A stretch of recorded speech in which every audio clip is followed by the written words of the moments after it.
Adonai Yishvan says, Rabbi Yachom Yatov V'Yad Oilam. Rebbeinu Shalom. Going to give some tzedakah, which is in the month of Elul, we have to add in tzedakah, add in prayer, sound the shofar.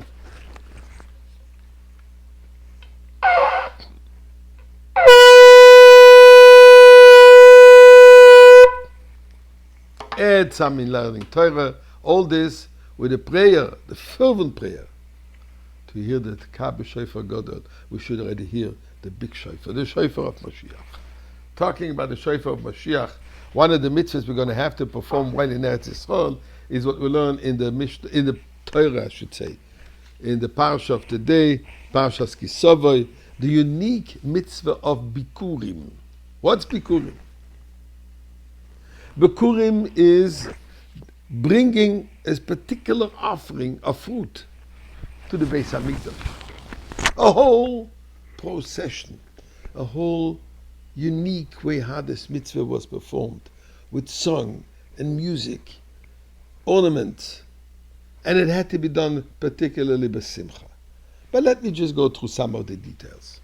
So the Torah says the following, that a farmer in the land of Israel, when he would find budding fruit of the 7 species which the land of Israel was blessed with, wheat, barley, grapes, figs, pomegranates, olives, and dates, he would tie a reed around them and verbally declaring them bikurim, reishis bikurim, the first fruit. As it says, the halacha says at least 1/60 of the crop. And these first fruits were brought to the temple from Shavuot, which the Torah calls the harvest festival, the first fruits of your works, it says in Torah, and this was able to be done until the Yom Tov of Chanukah. We realize it was also done prior to when the festival of Chanukah existed. They would pack this fruit in special containers. It says that wealthy people would actually use trays of gold and silver. Those who couldn't afford it would use baskets of grass and reeds. As they were going towards Yerushalayim, they did it in style. An ox with horns coated in gold would lead the procession. A crown of olive branches on its head, representing the 7 species from which this first fruit was taken. A flute was playing music before the procession until it approached Yerushalayim. When they came close to Yerushalayim, shluchim were sent to notify the inhabitants, we're arriving. And what happened?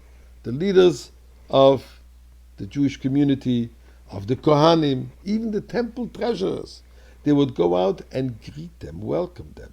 They proceeded throughout, walking through the city of Yerushalayim. The flute with its music was accompanying them until they actually reached the Harabais, the Temple Mount.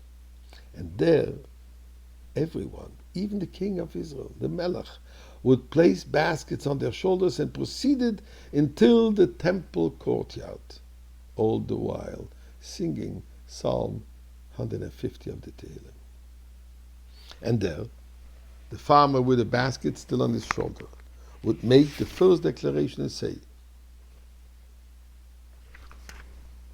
Higadeti hayom l'Hashem Elokecha, kivasi el haaretz asher nishba Hashem l'avosenu losis lanu. I came to declare in front of God that I came to the land which God has sworn to give us. And then the Kohen would take from him the basket and he would, after waving it in all the directions, he would place it by the Mizbeach. And then we will recount the history of the Jewish people, from the sufferings of Lavan to the sufferings of Egypt, how we were endangered throughout, and then finally God listened to our prayers, God listened to our screaming, God listened to our pleas and saw our suffering, and he has saved us from Egypt and brought us to the land of Israel. In other words, declaring our humble beginnings and thanking Hashem for where we are now in the land of Israel and with its fabulous fruits. These fruits were then given to the Kohanim that was on duty this day, and the food was divided amongst them. The farmer had to stay overnight in Yerushalayim, and then he was able to go back to his land. But what's interesting, it had to be done b'simcha, had to be done with great rejoicing. And only after that, expressing our thanks to Hashem with happiness, the farmer was able to go back home and then enjoy the fruit of his labor. So, Eibishter, we want to do this b'simcha.